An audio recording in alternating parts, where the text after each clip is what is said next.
तो गाइस कैसे हैं आप सब लोग। ब्लीडिंग फेट के एपिसोड 97 के साथ हाजिर हो। तो लास्ट एपिसोड के एंड पे हमने देखा था कि विलेज चीफ जो होता है वही यहाँ पर दगाबाज होता है और उसने वहां पर बैंडिट्स को बुलाया होता है। तो बैंडिट्स भी मर जाते हैं, चीफ भी मर जाता है। उसके बाद हमारा योंग म्योंग जो होता है उस बंदे के साथ जो कि उसके साथ होता है उसके साथ वहां पर उस चीफ के घर में जाता है। तो वहां पर उन्हें बहुत सारा पैसा मिलता है, वहां पर बहुत सारे गोल्ड के सिक्के होते हैं। तो ये देखकर वो कहता है कि यहाँ पर जितना पैसा है कि सभी गाँव वाले इस पैसे को आपस में इवनली बांटेंगे और उसके बाद हम लोग दूसरी जगह के पर शिफ्ट हो सकते हैं। तो हमारा योंग म्योंग उसे कहता है तो फिर ठीक है, तुम सभी लोग यहाँ पर पैसे को आपस में बांट लो, मैं यहाँ से जा रहा हूँ। तो वो कहता है लेकिन क्या यहाँ पर आप इसमें से कुछ भी नहीं रखने वाले, यहाँ पर उन सभी चोरों को और विलेज चीफ को तो आप ही ने हराया है। योंग म्योंग से कहता है कि नहीं, इसमें से कुछ भी मुझे नहीं चाहिए। और साथ ही वो सोच रहा होता है कि ब्लैक डेथ अलायंस को हराने के बाद जितना मुझे पैसा मिला था वो सारे का सारा अगले कई सालों तक हमारी टैंक फैमिली को चलाने के लिए काफी है। इसी के साथ ही वो देखता है कि वहां पर सभी लोग अपने अपने पैसे लेकर सभी अपना सामान पैक करके वहां पर से जाने लगते हैं। तुम्हारा योंग म्योंग कहता है कि सभी लोग यहाँ पर से जा रहे हैं। तो वो उसे कहता है हाँ, सभी लोग यहाँ पर से जा रहे हैं, क्योंकि अब जबकि इन सभी को पता चला है कि ब्लैक डेथ अलायंस हार चुकी है तो सभी लोग वहां पर जाना चाहते हैं। वहां पर सिचुआन की प्रोविंस में जाकर अपने लिए प्रॉपर्टी खरीदकर वहां पर अपना घर बनाएंगे और अपनी जिंदगी गुजारेंगे। अब मैं भी वहां पर जा सकता हूँ, जाकर अपनी बेटी को ढूंढ सकता हूँ। तुम्हारा बहुत बहुत शुक्रिया। तुम्हारा हाजिन अपने पास से एक थैली निकालता और उसे कहता है कि इस थैली के अंदर कुछ पॉइजनस नीडल्स हैं, इनको बहुत ही एहतियात के साथ इस्तेमाल करना। इनकी छोटी सी स्क्रैच के साथ भी तुम किसी को भी जान से मार सकते हो। अगर रास्ते में तुम्हारे पर कोई अटैक होता है या कोई अटैक करता है तो तुम इनको यूज करके अपनी जान बचा सकते हो। तो इस बात से वो बंदा रोना शुरू कर देता है और कहता है कि सर आप कौन है, आखिर हैं कौन आप जो यहाँ पर हमारी इतनी ज्यादा मदद कर रहे हैं। योंग म्योंग से कहता है कि तुम्हें अभी तक यहाँ पर इस बात का अंदाजा तो हो ही गया होगा। तो वो कहता है कि सर क्या आप टैंक फैमिली से हैं। तुम्हारा योंग म्योंग से कहता है कि हाँ मैं टैंक फैमिली से हूँ और टैंक फैमिली का कोई ऐसा वैसा मेंबर नहीं हो, बल्कि मेरा नाम टैंक योंग म्योंग है और मैं टैंक फैमिली का मास्टर हूँ और इसके साथ साथ मैं राइटियस हिमालय अलायंस का लीडर भी हूँ। सामने वाला बंदा वहां पर सोच रहा था क्या वाकई में मैं यहाँ पर सिचुआन की टैंक फैमिली के यंग मास्टर से मिल रहा हूँ। इसके साथ ही हमारा योंग म्योंग वहां पर सोच रहा था कि अभी तक जिंगू स्नेक वापस नहीं आया। मुझे लगता है कि वो मिशन इतना भी ज्यादा मुश्किल नहीं था कि अभी तक वो यहाँ पर वापस नहीं आ रहा। मुझे खुद ही वहां पर जाना पड़ेगा और जाकर देखना पड़ेगा कि वो वहां पर क्या कर रहा है।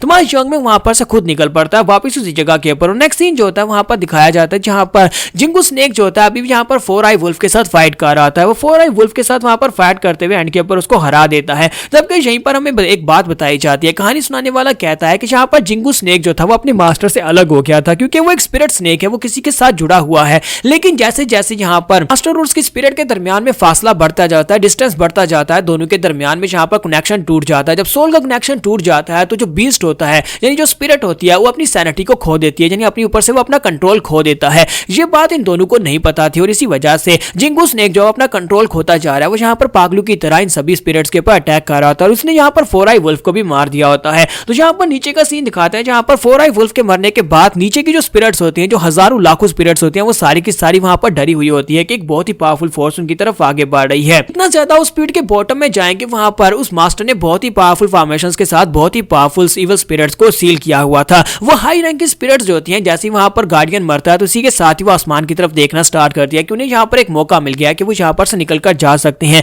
लेकिन इसी के साथ उन्हें दिखाई देता है कि बहुत ही पावरफुल मॉन्स्टर उनकी तरफ आगे बढ़ रहा है जो कि उन सभी को डिवावर कर जाएगा। इसी वजह से वो सभी लोग यहाँ पर अपनी जान बचाने के लिए सोच रहे थे कि अब यहाँ पर क्या करें, इससे पहले कि वो बड़ा जो सरपेंट है जो बहुत ज्यादा भूखा है और उन्हें खाना चाहता है वो आकर उन सभी को निगल जाए। जैसे जिंगू स्नेक वहां पर पहुंचता है तो क्योंकि अपने मास्टर से अलग होकर उसकी सैनिटी चली गई है, इसी वजह से उसकी बॉडी से जबरदस्त पॉइजन रिलीज होता है। जितनी भी छोटी लो लेवल की स्पिरिट्स होती हैं वो पॉइजन के साथ लगते ही डिस्ट्रॉय हो जाती हैं और बाकी सभी को वो खा जाता है और आगे की तरफ बढ़ रहा होता है। लोअर लेवल में जितनी भी स्पिरिट्स होती हैं, इविल स्पिरिट्स, वो सारी की सारी यहाँ पर अपना दिमाग यूज करती है और कहती है कि उनके पास सिर्फ एक ही रास्ता है कि अपने आप को स्ट्रॉन्ग बनाना होगा और अपने आप को स्ट्रॉन्ग बनाने के लिए वो एक दूसरे को मारकर उनको निगल सकते हैं और इसी के साथ ही वो एक दूसरे स्पिरिट्स को मारकर वहां पर उनको निगलना स्टार्ट कर देते हैं। तो यहाँ पर एक अलग ही जंग शुरू हो जाती है। वहां पर बॉटम के अंदर जितनी भी हाई रैंक की स्पिरिट्स होती हैं वो दूसरी लो रैंक की स्पिरिट्स को मारकर उनको एब्जॉर्ब कर रही होती हैं और एक दूसरे को मार मारकर वो यहाँ पर अपने आप को स्ट्रॉन्ग बना रहे होते हैं ताकि वो जिंगू स्नेक के सामने टिक पाए। यहीं पर एक टोड स्पिरिट को दिखाता है कि टोड स्पिरिट आसपास की बहुत सारी स्पिरिट्स को खाकर अपने आप को काफी ज्यादा स्ट्रॉन्गर बना लेता है। तो जब वो वहां पर साइज में काफी ज्यादा बड़ा भी हो जाता है और काफी स्ट्रॉन्ग भी हो जाता है, इसी के साथ उसके ऊपर कोई आकर अटैक करता है। एक और स्पिरिट उसके ऊपर आकर अटैक करती है, वो एक किलेन होता है। तो एक माइटी किलेन जो कि उसके ऊपर आकर अटैक करता है और उसे मारकर उसे एब्जॉर्ब करने लगता है। तो वो कहता है कि तुम्हारे जैसे एक लो लेवल के मॉन्स्टर को यहाँ पर अपना रैंक राइज किसने करने दिया। जबकि यहाँ पर 4 आंखों वाला डिवाइन हाउंड जब अब मर चुका है तो उसके मरने के बाद एक बहुत ही पावरफुल स्नेक इस तरफ आ रहा है। मुझे जल्दी से जल्दी यहाँ पर अपने आप को स्ट्रॉन्ग बनाना होगा। जितनी जल्दी मैं यहाँ पर से अपने आप को स्ट्रॉन्ग बनाऊंगा उतनी जल्दी मैं यहाँ पर से भागकर जा सकूंगा। बड़े से मेंढक को एब्जॉर्ब करने के बाद मेरी पावर लेवल बढ़ जाएगी। लेकिन इसी के साथ ही साइड के ऊपर क्लिफ के ऊपर एक और मॉन्स्टर निकल आता है। वो एक बड़ा सा ब्लैक टाइगर होता है। तो ब्लैक टाइगर उसे कहता है कि ये मेरा प्रे है, यानी ये मेरा शिकार है, इसको छोड़ दो, इस मेंढक को मेरे लिए छोड़ दो। किलियन उसे कहता है कि तुम्हें क्यों लगता है कि मैं यहाँ पर इसको तुम्हारे लिए छोड़ दूंगा, जबकि ब्लैक टाइगर उसे कहता है कि चुपचाप यहाँ पर से पीछे हट जाओ, अगर तुम यहाँ पर मरना नहीं चाहते तो, वरना मैं तुम्हें भी मारकर एब्जॉर्ब कर लूंगा। अब ये दोनों यहाँ पर आपस में बहस कर रहे होते हैं। इसी के साथ ही नीचे का ग्राउंड टूटता है, वहां पर से आवाज आती है, तुम सभी बेकार, तुम्हें क्या लगता है कि तुम यहाँ पर स्ट्रांग हो। और जैसे वहां पर नीचे का ग्राउंड टूटता है, एक जबरदस्त धमाका आता है और धमाका होने के साथ ही दिखाता है कि वहां पर बड़े बड़े दांत निकलते हैं,